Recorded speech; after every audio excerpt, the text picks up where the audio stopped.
오케이. 자, 그럼 9월 20일 금요 모임을 시작하도록 하겠습니다.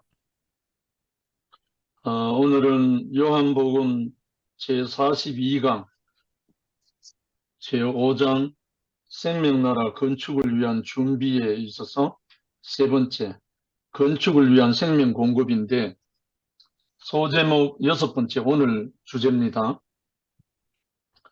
넉 달이 지나야 추수할 때가 온다는 사람들에게. 지난주에 잠깐 언급이 있었죠. 사마리아 수가성 여인에게 예수님이 대화 속에서 이 산에서도 말고 저 산에서도 말고 하나님께 예배할 때가 오나니 곧 이때라. 영과 실제로 예배한다. 다른 말 아들로 예배해야 한다 하는 말씀을 하고 그 여인이 자기의 온갖 그 문제투성인 그 자기 자신을 거기서 해방돼 가지고 동네방네로 들어가서 나의 행한 모든 것을 아는 이를 만났다. 이가 그리스도가 아니냐 하면서 복음을 전하는 그 모습을 본 예수님이 넉 달이 지나야 추수할 때가 온다는 사람들에게 아직 멀었다. 아직 문제가 태산 같다. 이렇게 생각하는 사람들에게 아니다. 눈을 들어보라. 희어져 추수할 때가 되었다. 이렇게 새로운 복음, 넉 달이 지나야 되는 것이 아니고 지금 바로 추수할 때가 됐다. 그렇게 이제 선포하면서 기뻐하는 예수님의 그 모습 지난주에 잠깐 언급이 됐었습니다. 오늘 요한복음 본문은 4장 35절 36절 2절인데요. 제가 한번 읽겠습니다. 너희가 넉 달이 지나야 추수할 때가 이르겠다 하지 아니하느냐. 내가 너희에게 이르노니 눈을 들어 밭을 보라. 피어져 추수하게 되었도다. 거두는 자가 이미 삭도 받고 영생에 이르는 열매를 모으나니 이는 뿌리는 자와 거두는 자가 함께 즐거워하게 하려 함이니라. 예수님이 이렇게 이제 말씀을 하신 후에 이 여자로 인해서 수가성 여인으로 인해서 예수님은 완전히 그냥 기쁨이 넘쳤죠. 바로 추수가 됐으니까. 너희는 넉 달이 지나야 추수할 때가 이르겠다라는 말은 그 이스라엘의 보리농사가 10월 중순에 파종해서 다음 해 4월 중순이나 5월 말까지 거둔다. 이게 우리나라하고 비슷하잖아요. 보통 우리나라에도 밀농사든 보리농사든 간에 가을에 뿌리죠. 뿌리고 난 다음에 이듬해 빠르게 추수하는 것은 4월, 늦게는 5월 말 그렇게 추수를 우리 한국에서 하잖아요. 요거는 거의 비슷해요. 그런데 여기서 넉 달이라는 말이 나와서 문제가 됐는데 예수님이 그때 그 시점이 12월쯤 됐다고 하는 말이 있대요. 파종하고 바로가 아니고 12월쯤 결판을 보고 한 말이라는 견해랍니다. 근데 12월이니까 4월이나 5월 넉 달 말이 되죠. 그리고 또 다른 한편으로는 이 말은 당시의 격언이랍니다. 세상 인간 사이는 시간이 필요하다는 뜻으로 한 말이다. 이렇게 보는 견해도 있다고 그래요.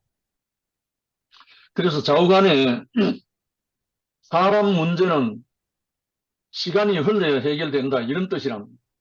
지금 당장 답이 없다. 사람의 문제는 답이 없기 때문에 늘 넉 달이 지나야 된다고 하는 생각을 하는 사람들의 의식을 말한 겁니다. 그래서 예수님이 넉 달이 지나야 추수할 때가 이르겠다라는 말이 아니고 지금 즉시 추수할 수 있도록 휘어져 있다. 이렇게 이제 말하는 거죠. 예수님이. 그 대상이 바로 이 여인이었잖아요. 표면적으로는 보리농사를 말했지만 실제로 예수님이 한 말은 휘어져 추수할 때가 되었다는 이 대상은 뭐냐면 이 여인과 같은 사람을 말하잖아요. 그리고 성경에 나오는 보리는 엄동설한을 지나서 첫 수확을 말합니다. 그래서 다른 말로 부활생명을 말합니다.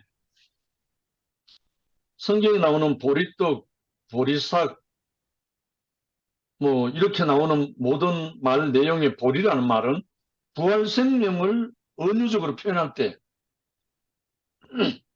보리라고 말하죠. 왜냐하면 엄동설한이 지나고 난 다음에 첫 수확하는 곡식이 보리나 밀이기 때문에. 근데 이제 그런 차원에서 넉 달이 지나야 추수한다는 그런 차원에서는 지금 사람에게는 문제의 해결의 기미가 없다. 이런 뜻이라는. 지금 인류는 어디로 가고 있는지 아무도 모른다. 역사는 많은 착오를 거치면서 오늘에 이르렀다. 그러나 또 앞날은 아무도 예측할 수 없다. 그래서 가면 갈수록 복잡해지고 혼란해진다. 답은 점점 더 어려워진다. 인류 역사가 그렇잖아요, 지금. 전 세계사가 전쟁의 역사잖아요. 동서양을 막론하고 세계 역사는 전쟁의 역사입니다. 거의 말로. 이 전쟁의 역사가 최초의 전쟁, 살인이 가인과 아벨의 사건에서 나왔죠. 아담과 하와가 선악과로 인해서 위치 이탈하고 난 다음에 그 덕남한 가인과 그 아벨을 통해서 나타난 종교. 근데 그전에는 하나님께 뭘 드린다는 개념이 없었다고 해요. 가인과 아벨 제물 드리기 전에는 아담과 하와가 하나님께 뭘 드린다는 개념이 없었대요. 그전에는. 위치 이탈하기 전에는. 근데 하나님과의 관계가 이탈되고 나니까 하나님께 잘 보여야 하는 어떤 자격지심 때문에 종교가 발생했다는 거예요. 그래서 재물이 나왔다는 거죠. 그래서 그 재물의 결과가 뭐였냐면 살인으로 나온 거예요. 이걸 다른 말로 하면 종교의 결과는 살인으로 나온 거예요. 지금 이스라엘과 하마스, 헤즈볼라, 이란 이 모든 것도 종교 전쟁이잖아요. 물론 우크라, 러시아, 온 세상에 뭐 연결되는 모든 것들이 종교 아니더라도 각자의 그 하나님같이 되고자 하는 그 모든 것들이 발생이 돼가지고 일어나는 전쟁이잖아요. 그래서 세계사가 전쟁의 역사이듯이 아담과 하와가 선악과로 인해서 위치탈하고 난 다음에 그 아들, 그 열매잖아요. 다른 말로 선악과의 열매일 수 있죠. 가인과 아벨은. 근데 거기서 나온 것이 종교가 나왔고 종교에서 재물에서 살인이 나와버렸습니다. 결국은 오늘 우리 제목이 생명나라 건축을 위한 준비거든요. 선악의 나라가 아니고 세상의 나라가 아니고 생명의 나라 건축을 위한 준비란 말입니다. 그래서 건축을 위한 그 생명 공급인데 이 공급은 오직 예수 그리스도의 그 생명으로만 가능하다는 말이죠. 그래서 이렇게 아담의 역사는 똑같은 판의 반복일 뿐이다. 종교와 살인의 반복이라는 거죠. 온 세상이 지금 그렇잖아요. 과거의 가오로 되돌아가지 않으려고 해도 가인의 길, 네피림의 길, 바벨론의 길은 어쩔 수 없이 반복되고 있다. 결국 세상은 바벨로 가는 판일 뿐이다. 이걸 원천적으로 이거 해결하려고 한 사람이 수없이 많잖아요. 인류 역사에. 성인 군자들, 성인들, 성현들, 모든 사람들이 이 문제를 해결하려고 도덕과 종교와 철학과 모든 것들로 인해서 몸부림쳤잖아요. 첫 번째 누가 이 악순환의 고리를 끊을 수 있는가? 이 아담의 위치 이탈한 이 역사, 그리고 종교의 전쟁, 전쟁의 역사, 이 모든 굴레를 무엇으로 끊어줄 수 있는가 하는 그 부분에 있어서 오늘 넉 달이 지나야 추수할 때 온다는 사람들에게 예수님이 하는 말씀입니다. 많은 성현들이 이것을 해결해 보려고 세상에서 끝없는 노력을 했었지만 조금도 개선하지 못하고 돌아갔다. 답이 없다. 넉 달이 지나야 되겠다 하고 돌아간 것이다. 그런데 예수님께서 눈을 들어 밭을 보라. 키워져 추수하게 되었다라고 하셨다. 결국은 답이 없던 한 여인, 물론 여기 대상 나타난 여인은 한 여인이지만 이 여인 속에 모든 인류가 포함되어 있죠. 한 여인이 방금 추수되는 것을 보면서 황금빛으로 무르익은 다 준비된 하나님의 추수판을 본 것이다. 누가? 예수님이. 그래서 거두는 자가 삶도 받고 영생에 이르는 열매를 모으는 것을 보신 것이다. 그래서 4장 36절에 그 말씀이죠. 사마리아 여자는 방금 이 들판에서 추수되었다. 도리가 아니고 이 여인이죠. 먼저 왔던 그 어떤 사람도 그 어떤 방법으로도 추수되지 않았던 한 사람. 이렇게 쉽게 하나님의 필요 안으로 거두어진 것이다. 다른 말로 판이 바뀌어버렸다 이거죠. 판이 바뀌면 문제가 쉬워진다. 판. 이게 다른 말로 하면 위치죠. 대기 중에서 질량이 무거운 물건은 대기권 밖에서 가벼워진다. 그러니까 중력이 작용하지 않는 곳에서는 너무너무 가볍죠. 우주인들이 우주 정거장에서 유영하는 모습을 보면 그렇잖아요. 중력이 없는 곳에 가면 이걸 다른 말로 하면 선악과가 작용하지 않는 세계로 가면 이 말이랑 같은 말이죠. 가벼워진다. 문제가 없어진다 이 말이죠. 더하기 판에서 곱하기 판으로 넘어오면 계산의 속도가 달라진다. 한 예를 드는 거죠. 이와 같이 아담 안에서 사람의 문제는 언제나 넉 달이 지나야 한다고 할 수 있다. 그렇지만 예수 안에서 그리스도판으로 들어오면 휘어져 지금 추수하게 되는 것이다.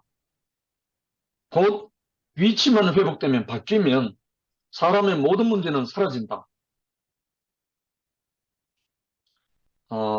그래서 예수님은 죽을 판, 다른 말로 선악과 판에서 살판, 생명과 판으로, 그리고 저주의 판, 하나님과 같이 되려는 그 판에서 축복의 판, 아들의 판으로 이스라엘 율법의 짜여진 판에서 교회 그리스도 판으로 단순하게 바꾸셨다. 그러니까 예수님 자신이 그런 사람이니까요. 예수님은 새 판을 여신 것이다. 사람의 필요와 하나님의 필요가 다르고 사람의 판과 하나님의 판이 다르다. 필요가 다르면 판도 달라진다. 유대주의 판에서 본 구원은 요원하고 종교판에서 본 천국은 허망하다. 그렇죠. 그러나 예수 안에서 본 구원은 지금 실제고 지금이고 교회판에서 본 천국은 현실이다. 지금 현실이다. 완전히 다르죠. 그러니까 유대주의 판에서 본 구원은 요원하고 유대주의의 그 사상으로 보면 메시아가 와야 되는데 이미 메시아는 왔는데도 영접을 안 하잖아요. 그게 뭐 답이 없죠. 요원한 거죠. 그리고 종교의 판에서 보면 천당 천국 간다고 하니까 정말 허황한 그 소망밖에 없잖아요. 근데 예수 안에서 본 구원, 예수의 그 생명과 안에서 본 구원은 예수의 살과 피를 먹으면 지금 즉시 구원이 되는 거예요. 내 살과 내 피를 마시는 자는 영생을 가졌고 이 말씀처럼 예수 그리스도의 생명을 먹는 사람은 지금 바로 되는 거예요. 지금 바로. 그 생명이 우리 자신으로. 그리고 교회판에서 본 천국은 현실이 된다. 교회판, 다른 말로 교회판이라면 교회 생활을 말하는 삶, 관계를 말하잖아요. 그 관계, 다른 말로 형제가 연합한 것이 영생이잖아요. 결국은 현실이죠. 형제가 연합한 것이 영생이니까. 실제로 우리 교회 생활에서 그걸 맛본단 말입니다. 그래서 어제 저녁 목요 집회에서만 봐도 이지영 자매와 권영만 형제의 간증을 어제 들었거든요. 정말 이 생명, 이 복음을 만나기 전에는 그냥 주먹질과 싸움밖에 없었던 그 가정에서 이 복음이 있다고 와서 속았다는 것을 알고 난 다음에는 바로 연합이 이루어지고 영생의 관계가 이루어져서 찬양하는 노래가 흘러나온 거예요. 결국은 예수 그리스도는 어제나 오늘이나 영원토록 동일하시니라 하는 히브리서 말씀처럼 예수는 어음이 아닌 거예요. 현찰인 거예요. 현찰. 예수 복음, 예수 생명은 약속 어음이 아닌 거예요. 나중에 천당 간다, 나중에 천국 간다, 이게 아닌 거예요. 예수의 생명은 바로 현찰이면서 지금 영생인 거예요. 이것을 경험하고 나면 우리가 가만히 있지 못하죠. 그래서 예수님이 제자들에게 내 살을 먹고 내 피를 마시는 자는 영생을 가졌고 가질 것이다가 아니고 가졌고 너무나 명확한 거예요. 결국은 제가 이 예수를 막연하게 할 때하고 이 예수의 생명나무 그 십자가의 비밀을 제 자신으로 적용한 그때부터 저에게는 약속어음은 사라지고 바로 영생이라는 현찰이 제게 온 거예요. 그래서 제가 이것을 증거하지 않을 수 없어서 이것을 사마리아 수가성 여인처럼 동네방네로 다니지 않을 수 없어서 십수년 동안 전국을 쏘다녔잖아요. 왜냐하면 예수 그리스도의 생명이 나중에 예수를 믿고 천당 가고 천국 가고 이게 아닌 지금은 현재적으로 내가 영생을 누리는 것을 경험하고 나니까 형제가 연합되어서 한 몸을 이루어서 영생이 되는 걸 경험하고 나니까 이거 너무 급한 거예요. 그래서 모든 형제들에게 찾아다니면서 복음을 전하게 됐죠. 그래서 필요가 다르면 판이 다르고 판이 다르면 다른 결과를 가져온다. 논이라는 들판에서는 벼가 경작되고 밭이라는 들판에서는 보리가 경작된다. 물론 뿌리는 건 같은데 밭에는 보리를 심고 논에는 벼를 심잖아요. 그런데 좀 특이한 거 하나 있긴 있어요. 산두벼라는 게 있어요. 산두벼. 아마 형태형님 아실 건데 밭에다 심는 벼가 있어요. 저희들도 고향 경주 산에서 심어서 해본 경험이 있거든요. 산두찰벼라는 것도 있고 그런데 논에서 심은 벼 살만큼은 밥맛이 적어요. 저희들이 먹어봤거든요. 그래서 논에 심으면 벼가 생산되고 밭에 보리를 심고 원리는 같잖아요.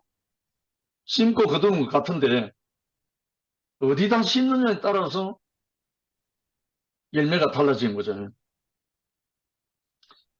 아담은 하나님같이 되기 위한 판을 짰다. 물론 내가 이것을 먹는 날에는 선악을 아는 일에 하나님같이 된다는 그 말에 속아서 선악과를 먹고 결국은 하나님이 먹지 말라고 한 내가 이것을 먹는 날엔 정령 죽으리라 한 그 말씀이 육신이 안 돼가지고 그 말씀이 자기 자신이 안 돼가지고 속이는 자에게 속았잖아요. 지금 오늘날 우리도 마찬가지거든요. 말씀이 육신이 안 된 사람은 언제든지 넘어질 수 있습니다. 생명의 말씀이 육체가 안 되면 언제든지 다른 말씀이 와서 속을 수가 있다. 그래서 우리도 아담과 하와처럼 하나님의 생명의 말씀이 육체가 안 되면 언제든지 속이는 자에게 속아서 넘어질 수가 있죠. 교회 안에 그걸 늘 보잖아요. 그러나 하나님의 말씀, 그 말씀이 육체가 되면 말씀이 육신이 되어 우리 가운데 거하시며 우리가 보니 독생자의 영광, 아버지의 영광, 이 육체가 된 사람은 그 아버지를 대신하는 영광으로 나타나거든요. 그래서 우리가 이것을 깊이 묵상할 필요가 있죠. 그래서 고상해 보이지만 노력하면 할수록 어려워지게 된다. 가인의 제사, 네피림의 폭력, 바벨의 혼란, 이 모든 것들이 그 판에서 지금도 나오고 있다. 예나 지금이나 마찬가지죠. 그 생명의 원리는 같으니까요. 한 예로 국수 뽑는 기계에서 빵이 나올 수 없다. 우리 시골에 있을 때 밀농사를 지어가지고 국수빵에 가서 가루로 만들어가지고 국수 뽑는 기계에서 국수 나오는 걸 보고 정말 신기했거든요. 제 초등학교 다닐 때만 해도. 그래서 그 국수를 말려갖고 금방 와서 집에 와서 삶아 먹으면 진짜 그때는 구수했죠. 우리 때만 해도. 우리 밀농사였으니까요. 그러니까 아담판에서 보면 인간 문제에는 답이 없다. 그렇죠. 선악 안에서 답이 없잖아요. 다 핑계만 나오죠. 핑계. 아담이 하와 핑계되고 하와는 뱀 핑계되고 결국은 핑계 하다가 전부 다 저주를 받았잖아요. 그러니까 모두가 내 탓이다. 선생은 제자를 핑계하고 제자는 선생을 탓하고 그래도 풀지 못한 숙제는 모두 사후세계로 미뤄지는 것이다. 그래서 나중에 그래서 사후세계가 나온 이유가 사후세계가 염려되는 이유가 종교잖아요, 종교. 사후세계만 없다면 종교가 나올 필요는 없을 거예요. 오직 현재의 하나님의 생명으로 살 거니까요. 그러나 예수님 판에서는 모든 사람이 구원에 이르는 길, 즉 하나님께로 수확되는 길, 영생의 길이 추수를 기다리고 있는 들판과 같다. 그래서 거두는 자가 이미 삶도 받고 영생이 이르는 열매를 모은다고 했다. 정말 예수님이 제자들과 그 생활을 하면서 제자들에게 많은 말씀을 가르치고 또 보여주시고 했잖아요. 근데 제자들이 3년 반 동안 예수를 따르면서 한 번도 그 말씀이 육체가 된 적이 없어요. 참 신기하죠? 제자들이 예수님과 동고동락 모든 것을 같이 생활하고 너무 좋아서 따라다니고 심지어 내가 죽을지라도 선생을 떠나지 않겠습니다 했던 베드로까지. 그런데 십자가 앞에서 다 도망가 버렸단 말입니다. 왜? 말씀이 육체가 안 되기 때문에. 말씀이 육체가 안 되는 사람은 아무리 맹세하고 아무리 작정하고 별짓을 다 해도 다 떠나갑니다. 그럴 수밖에 없잖아요. 다른 말로 말씀이 육체가 되기 전에는 예수의 그 생명이 우리에게 육체가 되기 전에는 어쩔 수 없는 거죠. 그런데 이상하죠. 예수님이 십자가에 못 박혀 죽으시고 사흘 만에 부활하신 후에 40일 동안 제자들과 있는 동안에 다락방에서 숨을 내쉬며 가르치되 성령을 받으라 하면서 당신의 영, 당신의 부활 생명, 살리는 영을 분배를 했단 말입니다. 공급을 했어요. 그런데 그 후 그 성령을 받은 제자들은 그 영이, 그 생명이 육체가 되어버렸어요. 그 영과 육체가 하나가 되어버렸단 말입니다. 그러고 난 다음에 제자들은 변질이 없어요. 변질이. 전혀. 바로 이것이 오직 성령이 너희에게 임하시면 너희가 권능을 받고 예루살렘과 온 유대와 사마리아와 땅끝까지 이르러 내 증인이 되리라. 증인이 되어버린 거예요. 예수 그리스도의 영이 와야 예수 그리스도의 성령이 우리에게 인침을 받고 그 운명이 내 운명의 육체가 되어야 이게 이제 증인이 되는 거죠. 변질이 있을 수가 없는 거예요. 그래서 제일 먼저 순교한 야고보부터 시작해서 제일 마지막까지 살다간 요한까지 모두가 예수의 증인으로 추수하는 추수꾼으로 다 세워졌죠.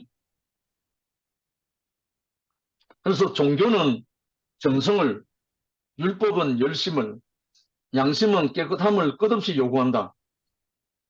이러한 요구 안에서 사마리아 여자는 누가 봐도 문제투성이고 자기가 자신을 봐도 한심할 수밖에 없다. 그렇잖아요. 그러나 예수님의 시판에서 하나님의 필요한 사람으로 간단하게 추락되었다. 이 일은 세판, 즉 예수 안에서 일어난 일이다. 이 판은 생명의 판이다. 이것은 기술로 만든 것이 아니다. 새는 새판을, 소는 소판을 만든다. 이와 같이 아담은 아담판을, 예수는 예수판을 만든다. 그 생명이 있는 곳에 그 판이 만들어진다. 그러므로 새 사람이 있는 곳에 새 판이 만들어지고 새 일이 일어난다. 결국은 보라, 새로운 피조물이로다 이 말씀이잖아요. 결국은 그때 예수와 함께 했던 제자들은 이 예수의 말을 못 알아들었단 말입니다. 그런데 처음 만난 사마리아 수가성 여인은 이 예수의 말씀을 알아듣고 그 말씀을 알아듣고 그 예수의 생명이 이 여인의 생명이 되어버린 거예요.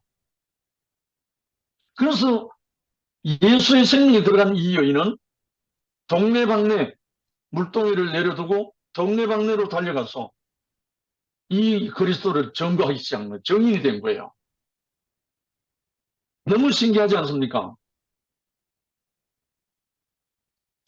예수를 따르던 제자들과 이 수가성 여인의 차이. 정말 완전히 희망이 없이 다 완전히 허물어진 한 사람에게 들어간 이 생명은 그 사람이 되어버린 거예요. 아직 여유가 많이 남아있는, 아직 자기의 무엇이 다 남아있는 사람에게는 이 말씀이 육체가 안 되는 거예요. 이것을 우리는 여기서 이 수가성 여인과 제자들과 예수님 사이에서 우리는 이걸 봅니다. 그래서 그때 당시에 예수님은 무슨 심오한 말씀을 하셨거나 비밀한 말씀하신 것이 아니다. 자신으로서는 당연하게 일상적인 말씀을 하셨다. 그 여자에게는 새로운 말씀이었고 새로운 세계였지만 예수로서는 당연하고 일상적인 말씀하셨다. 우리에게도 쉽고 당연한 말이 상대방에게 전혀 새로운 것일 수 있다. 우리 이거 경험하거든요. 우리가 이 복음을 전하다 보면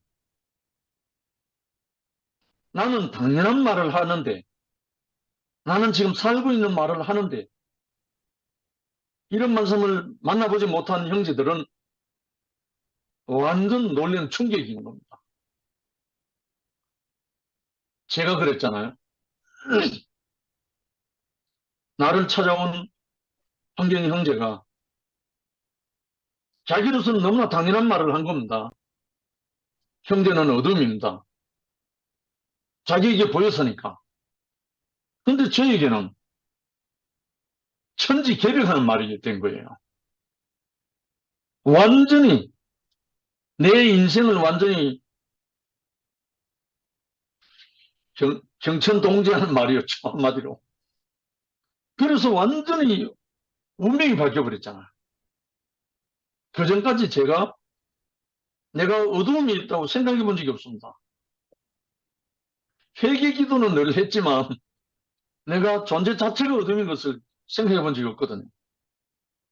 그런데 이 형제의 그 당연한 말 한마디가 제 운명을 완전히 옮겨놨고 새로운 세계가 시작됐습니다.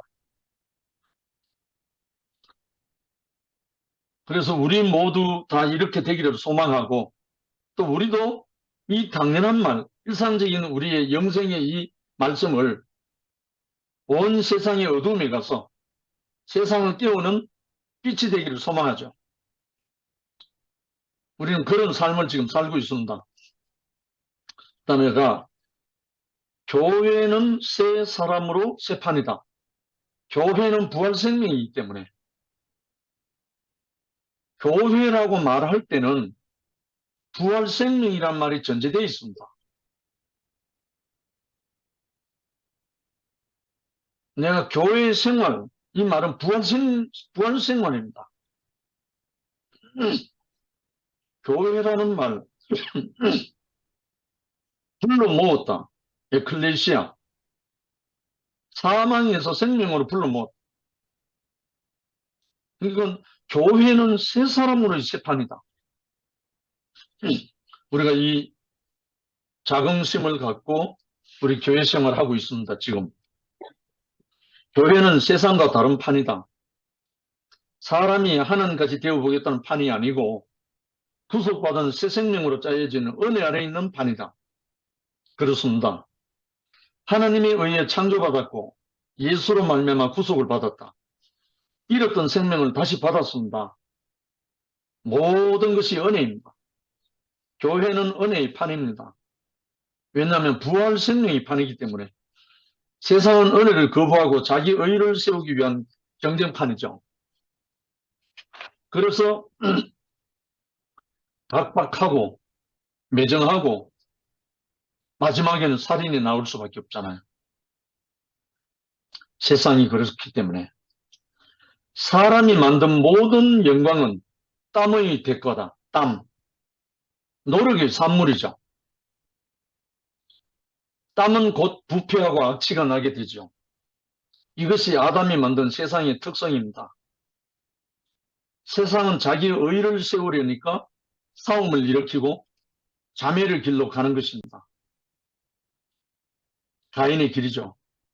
세상 일은 하나같이 자기 의를 세우려고 시작하지만 불의로 끝을 맺는다.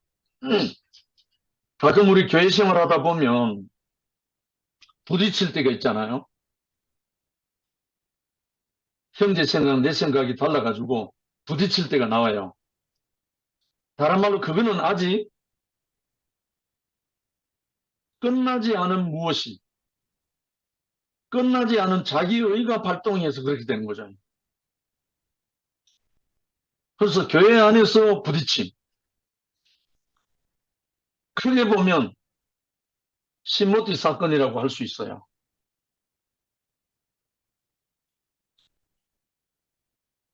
하나님의 나라, 예수의 생명은 결코 자기의가 없잖아요. 예수님이 제자들에게 마지막에 부탁한 말 중에 하나가 아무든지 나를 따라오려거든 자기를 부인하고 날마다 제 십자가를 지고 나를 쫓아라. 이 말씀을 하셨습니다. 결국은 예수라는 분은 자기를 부인하고 아버지께로 가는 분입니다.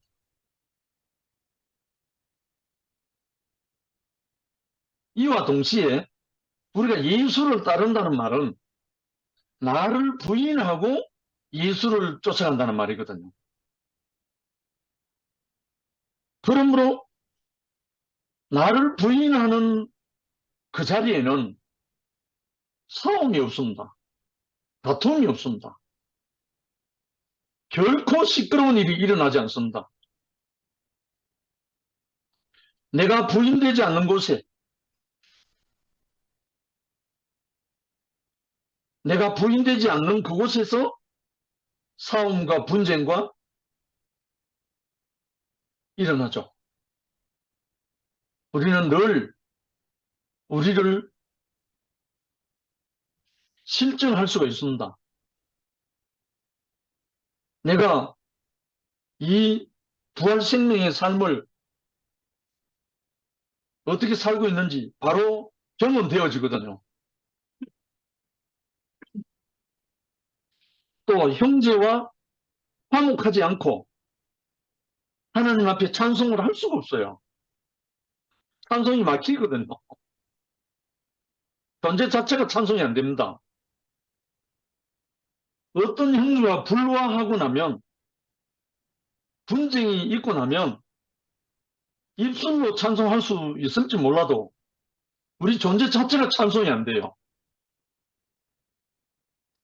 그래서 예수님이 부탁하신 말씀 중에 하나가 너희 중에 재물을 드리려다가 형제와 불화한 것이 있거들란 재물을 제단 앞에 두고 먼저 형제에게로 가서 사화하고 화해하고 와서 재물을 드리라.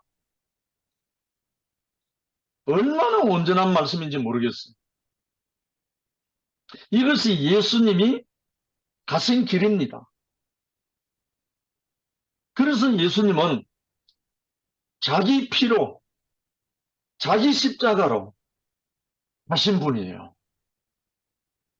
남의 피를 흘리는 게 아니고, 남이 어떤 것을 요구한 게 아니고, 자기 피를 흘리고 화목 제물로 가신 거예요. 그러니까 세상하고는 완전히 반대죠.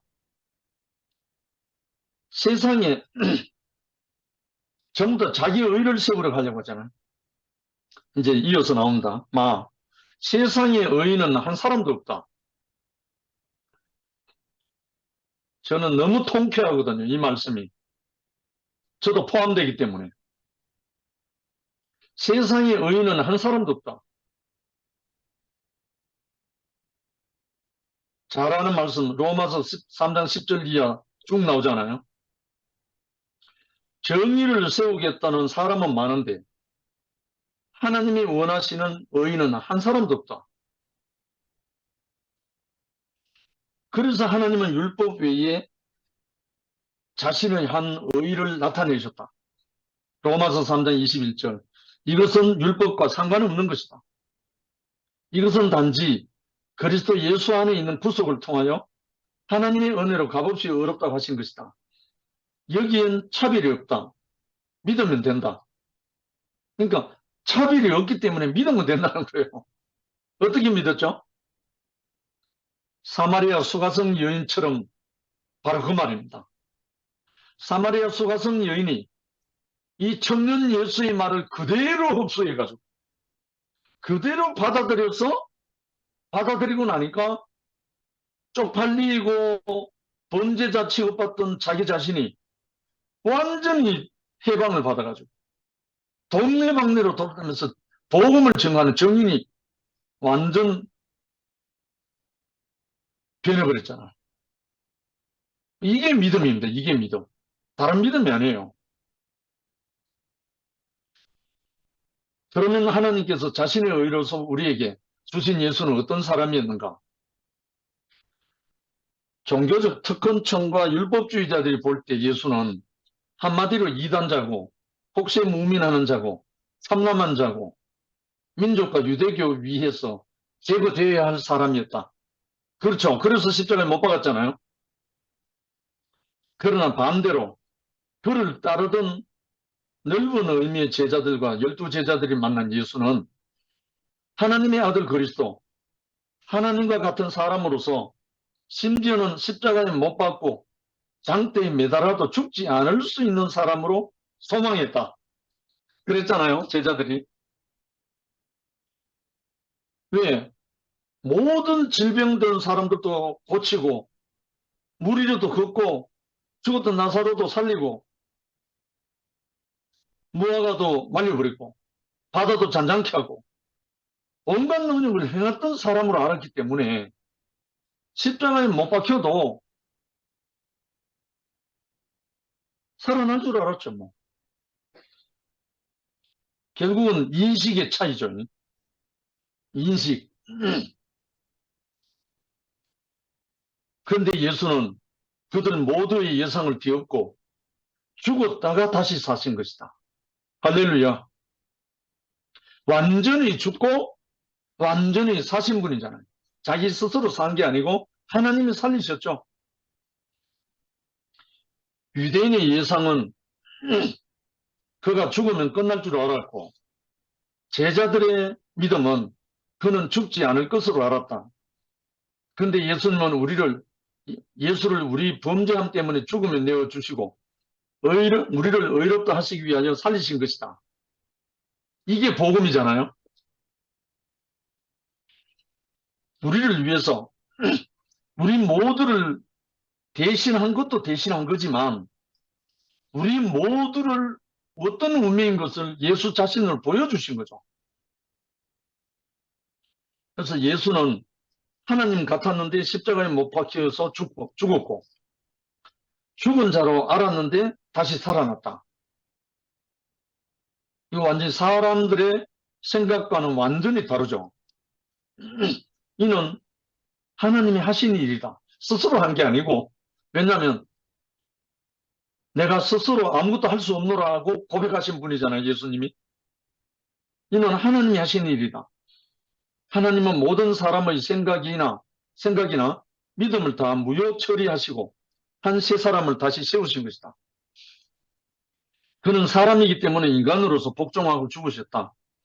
그래서 하나님이 어렵다 하시고 그를 새 인류의 주님으로 세우셨다. 봐, 그는 참 사람이고 의인이다. 우리가 믿고 우리가 따르고 우리가 인식하고 영접한 예수는 참 사람이고 하나님 아버지 앞에 의인이라는 거죠. 아들이라는 거죠. 그러므로 하나님까지 되려는 생각을 버리고 이 사람을 참 사람으로, 하나님이 원하는 사람으로, 각자가 다 그의 운명 안에 있는 사람으로 믿으라는 것이다.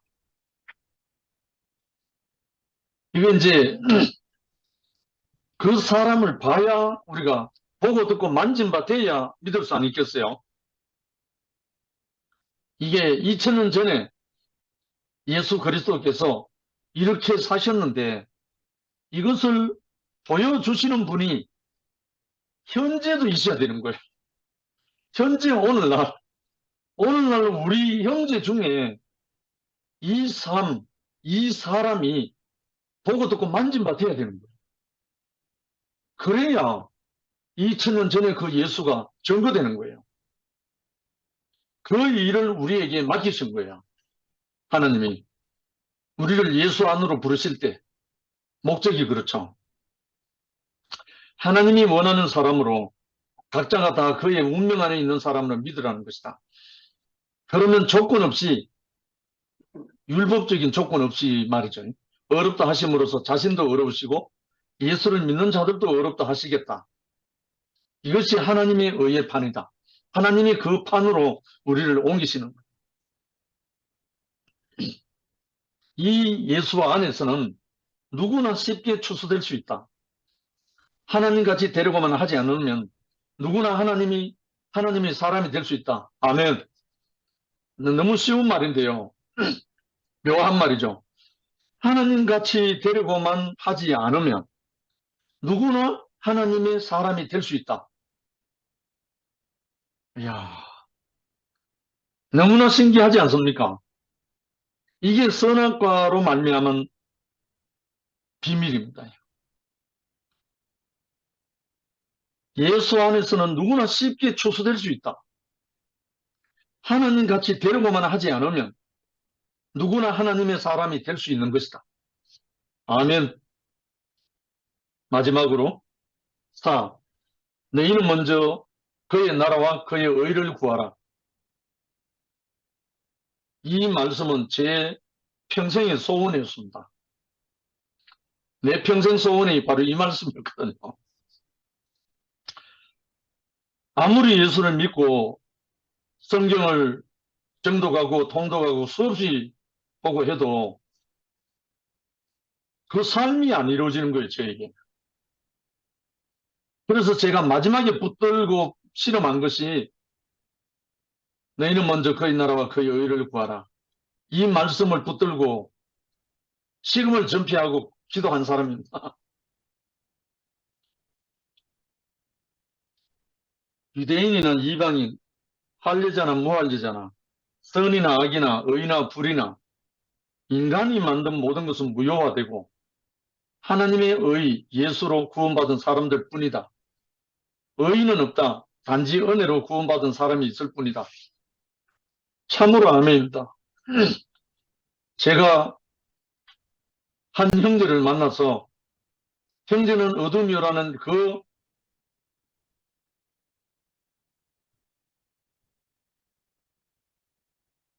저로서는 놀라운 말이었고 그 말을 하는 형제로서는 당연한 말이었는데 그 한마디가 아니었으면 저는 지금 아마 살아있지 않았을 겁니다. 그런데 정말 나는 아무것도 아닌, 아무것도 할 수 없는 하나님 앞에 무익한 전적인 어둠 속에 있었다는 것을 시인하고 난 다음부터 은혜가 넘치기 시작했죠. 정말 전 인생을 완전 제일 꼴찌로 가던 사람이 뒤돌아서 하니까 1등 간다고 하듯이 그 후로 내 의와 내 노력과 내 의지와 내 어떠함은 조금도 필요하지 않은 전적인 하나님의 의, 예수로 말미암은 그 사실이 새로운 인생을 새로운 피조물로 옮겨주셨잖아요. 바로 이 사람들이 바로 교회로서 세판이다. 예판이 위치 이탈한 사람의 의와 율법의 의와 선악의 의로 짜여진 것이라면 세판은 오직 하나님의 의, 예수를 주와 그리스도로 세워진 것이다. 하나님은 이 판 안으로 사람을 부르신 것이다. 이 세판에서는 하나님에게 필요한 사람을 추수한다. 이 수가성 여인처럼 이성이나 철학이나 양심이나 도덕이나 율법이나 종교에 필요한 사람이 아니라 하나님 같아질 수 없는 사람, 그대로인 참사람, 십자가에 달려있는 예수인 사람, 하나님 앞에 선 사람으로 추수한다. 아멘. 교회는 하나님의 사람을 다른 조건 없이 추수하는 곳이다. 예수님은 사마리아 여자를 추수하고 만족하셨기 때문에 온 인류를 다 추수하는 들판으로 보셨던 것이다. 우리도 예수님과 사마리아 여인과 함께 있는 이 판에서 그들과 함께 이 양식을 먹기를 원합니다. 사람의 의, 즉 자기 양심의 의나 율법의 의는 자기 자랑과 교만, 판단과 정죄가 있지만 하나님의 의 안에는 감사와 찬양과 예수 자랑함 외에는 아무것도 없는 것이다. 할렐루야입니다. 그래서 마지막으로 고린도후서 10장 17절. 그래서 자랑하는 자들은 주 안에서 자랑하라. 영원히 자랑할 이 일, 우리에게 주신 예수, 주님을 찬양합니다. 감사합니다.